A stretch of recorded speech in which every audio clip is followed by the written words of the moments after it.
Silicon city Bengaluru ಎಷ್ಟು safe? ಈ ಪ್ರಶ್ನೆಯನ್ನು ಮತ್ತೆ ಮತ್ತೆ ಕೇಳುವಂತಹ ಸನ್ನಿವೇಶಗಳು ಘಟನೆಗಳು ಬೆಂಗಳೂರಿನಲ್ಲಿ ನಿರಂತರವಾಗಿ ನಡೀತಾ ಇದೆ. ಅದಕ್ಕೊಂದು ತಾಜಾ ನಿದರ್ಶನ ನಿನ್ನೆ ರಾತ್ರಿ ನಡೆದಿರುವಂತಹ ಅಟ್ಯಾಕ್.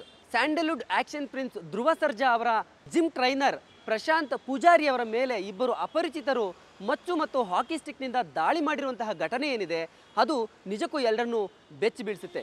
ನಾವು ಯಾಕೆ ಈ ಘಟನೆಯನ್ನು ಉಲ್ಲೇಖಿಸ್ತಾ ಇದ್ದೀವಿ ಅಂತ ಹೇಳಿದರೆ, ಬೆಂಗಳೂರಿನಲ್ಲಿ ಇತ್ತೀಚೆಗೆ ಸಿನಿಮಾ ಸೆಲೆಬ್ರಿಟಿಗಳ ಮೇಲೆ ಕೂಡ ದಾಳಿಗಳು ನಡೀತಾ ಇರೋದನ್ನು ನಾವು ನೋಡ್ತಾ ಇದ್ದೀವಿ. ಇತ್ತೀಚೆಗೆ ನಟಿ ಹರ್ಷಿಕಾ ಪೂರ್ಣಚ್ಚ ಮತ್ತು ನಟ ಚೇತನ್ ಚಂದ್ರ ಅವರ ಮೇಲೆ ದಾಳಿಯಾಗಿದ್ದನ್ನು ನಾವೆಲ್ಲರೂ ಕೂಡ ನೋಡಿದ್ವಿ. ಆ ಒಂದು ಪ್ರಕರಣ ಇನ್ನು ಮಾಸುವ ಮುನ್ನವೇ ಧ್ರುವ ಸರ್ಜಾ ಅವರ ಜಿಮ್ ಟ್ರೈನರ್ ಪ್ರಶಾಂತ್ ಪೂಜಾರಿ ಅವರ ಮೇಲೆ ನಿನ್ನೆ ಅಪರಿಚಿತರು ನಡೆಸಿರುವಂತಹ ದಾಳಿ ನಿಜಕ್ಕೂ ಆಘಾತಕಾರಿಯಾಗಿರ್ತಕ್ಕಂಥದ್ದು.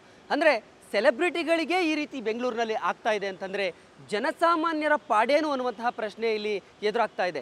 ಹಾಗಿದ್ರೆ ಈ ದಾಳಿಗೆ ಕಾರಣ ಏನು? ಇವತ್ತು ಬೆಂಗಳೂರಿನಲ್ಲಿ ಇತ್ತೀಚಿನ ದಿನಗಳಲ್ಲಿ ನಡೀತಾ ಇರುವಂತಹ ಯಾವ ಘಟನೆಗಳಿಗೂ ಕೂಡ ಅಂತಹ ದೊಡ್ಡ ಕಾರಣಗಳೇನೂ ಇರೋದಿಲ್ಲ.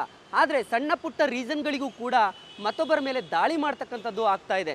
ನಿನ್ನೆ ಇಡೀ ದಿನ ಅಂದರೆ ನಿನ್ನೆ ಬೆಳಿಗ್ಗೆ 10:30ಕ್ಕೆ KD ಸಿನಿಮಾದ ಪ್ರೆಸ್ ಮೀಟ್ನಲ್ಲಿ ಧ್ರುವ ಸರ್ಜಾ ಅವರು ಇದ್ದರು. ಆ ಸಂದರ್ಭದಲ್ಲಿ ಪ್ರಶಾಂತ್ ಪೂಜಾರಿ ಅವರ ಜೊತೆಯಲ್ಲೇ ಇದ್ದರು. ನಿನ್ನೆ ಬೆಳಿಗ್ಗೆಯಿಂದಲೂ ಕೂಡ ನಿನ್ನೆ ತಡರಾತ್ರಿಯವರೆಗೂ ಅವರ ಜೊತೆಯಲ್ಲೇ ಇದ್ದರು. ಅಲ್ಲಿಂದ ಅಂದರೆ ಧ್ರುವ ಸರ್ಜಾ ಅವರ ಮನೆಯಿಂದ ನಿರ್ಗಮಿಸಿ ತಮ್ಮ ಮನೆಗೆ ಹೋಗುವಂತಹ ಸಂದರ್ಭದಲ್ಲಿ ಸುಮಾರು 10:30ರಿಂದ 10:45 ಸುಮಾರಿಗೆ ಈ ಒಂದು ಘಟನೆ ನಡೆದಿದೆ. ಬನಶಂಕರಿಯ KR ರಸ್ತೆಯಲ್ಲಿರುವಂತಹ ಧ್ರುವ ಸರ್ಜಾ ಅವರ ಮನೆಗೆ ಹತ್ತಿರದಲ್ಲೇ ಈ ಒಂದು ಘಟನೆ ನಡೆದಿರ್ತಕ್ಕಂಥದ್ದು ನಿಜಕ್ಕೂ ಬೆಚ್ಚಿ ಬೀಳಿಸುವಂಥದ್ದು. ಈ ಘಟನೆ ವೈಯಕ್ತಿಕ ಕಾರಣಕ್ಕೆ ಆಗಿದೆಯಾ ಅಥವಾ ಬೇರೆ ಯಾವ ಕಾರಣಕ್ಕೆ ಆಗಿದೆ ಅನ್ನೋದು ಇನ್ನೂ ಸ್ಪಷ್ಟವಾಗಿ ಗೊತ್ತಿಲ್ಲ. ಪ್ರಶಾಂತ್ ಪೂಜಾರಿ ಅವರು ನಿನ್ನೆ ದೂರನ್ನು ಕೊಟ್ಟಿದ್ದಾರೆ. ಆ ದೂರಿನ ಆಧಾರದ ಮೇಲೆ ಬನಶಂಕರಿ ಪೊಲೀಸರು ಈಗಾಗಲೇ ತನಿಖೆಯನ್ನು ಆರಂಭಿಸಿದ್ದಾರೆ. ಸೊ ಅದ್ರ ಬಗ್ಗೆ ಮಾಹಿತಿಯನ್ನು ಕೂಡ ಕೊಟ್ಟಿದ್ದಾರೆ, ಯಾವ ಕಾರಣಕ್ಕಾಗಿ ಈ ಒಂದು ಅಟ್ಯಾಕ್ ಆಗಿದೆ ಅಂತಕ್ಕಂಥದ್ದು. ಆದರೆ ಧ್ರುವ ಸರ್ಜಾ ಅವರು ಈ ಘಟನೆಯ ಬಗ್ಗೆ ನಿಜಕ್ಕೂ ಬಹಳ ಶಾಕಿಂಗ್ನಲ್ಲಿದ್ದಾರೆ. ಅವರು ಮಾತನಾಡುವಂಥ ಅವಶ್ಯಕತೆ ಇರಲಿಲ್ಲ.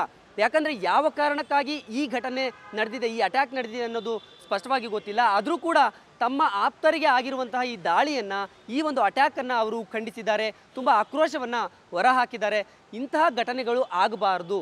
ಬೆಂಗಳೂರಿನಲ್ಲಿ ಈ ರೀತಿ ಘಟನೆಗಳಾಗ್ತಾ ಇರೋದನ್ನು ನೋಡ್ತಾ ಇದ್ದರೆ ಜನಸಾಮಾನ್ಯರಿಗೆ ನಿಜಕ್ಕೂ ಬೆಂಗಳೂರು ಎಷ್ಟು ಸೇಫ್ ಅನ್ನುವಂತಹ ಪ್ರಶ್ನೆ ಇಲ್ಲಿ ಉದ್ಭವಿಸುತ್ತೆ ಅನ್ನುವಂತಹ ಮಾತನ್ನು ನಟ ಧ್ರುವ ಸರ್ಜಾ ಅವರು ಇಲ್ಲಿ ಹೇಳಿದ್ದಾರೆ.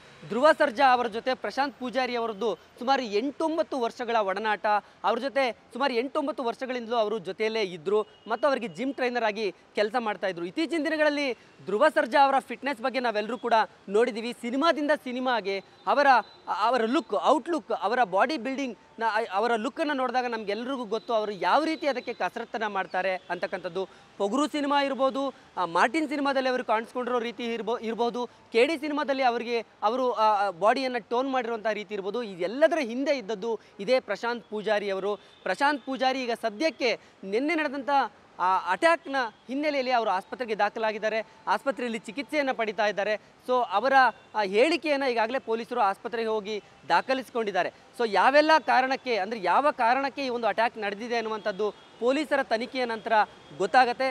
ಆದರೆ ಸೆಲೆಬ್ರಿಟಿಗಳಿಗೆ ಹತ್ತಿರದಲ್ಲೇ ಇರುವಂಥವರಿಗೆ ಈ ರೀತಿ ಬೆಂಗಳೂರಿನಲ್ಲಿ ಅಟ್ಯಾಕ್ ಆಗುತ್ತೆ, ದಾಳಿಗಳಾಗತ್ತೆ ಅಂತಂದರೆ ನಿಜಕ್ಕೂ ಅದು ಆಘಾತಕಾರಿನೇ. ಇದಕ್ಕೆ ಒಂದು ತಾರ್ಕಿಕ ಅಂತ್ಯವನ್ನು ರಾಜ್ಯ ಸರ್ಕಾರ ಆಗ್ಬೋದು, ಪೊಲೀಸ್ ಇಲಾಖೆಯಾಗಿ ಕೊಡಬೇಕಾಗತ್ತೆ. ಸೊ ಅದಕ್ಕೆ ಯಾವ ರೀತಿಯಾದಂತಹ ಒಂದು ರೂಪುರೇಷೆಗಳನ್ನು ಅವರು ಮಾಡಿಕೊಳ್ತಾರೆ ಅನ್ನೋದನ್ನು ನೋಡಬೇಕು. ಸದ್ಯಕ್ಕೆ ಆ್ಯಕ್ಷನ್ ಪ್ರಿನ್ಸ್ ಧ್ರುವ ಸರ್ಜಾ ಅವರ ಆಪ್ತ ಜಿಮ್ ಟ್ರೈನರ್ ಪ್ರಶಾಂತ್ ಪೂಜಾರಿ ಅವರ ಮೇಲಿನ ಅಟ್ಯಾಕ್ಗೆ ಕಾರಣ ಏನು ಅನ್ನೋದರ ಬಗ್ಗೆ ಪೊಲೀಸರು ತನಿಖೆಯನ್ನು ಶುರು ಮಾಡಿದ್ದಾರೆ.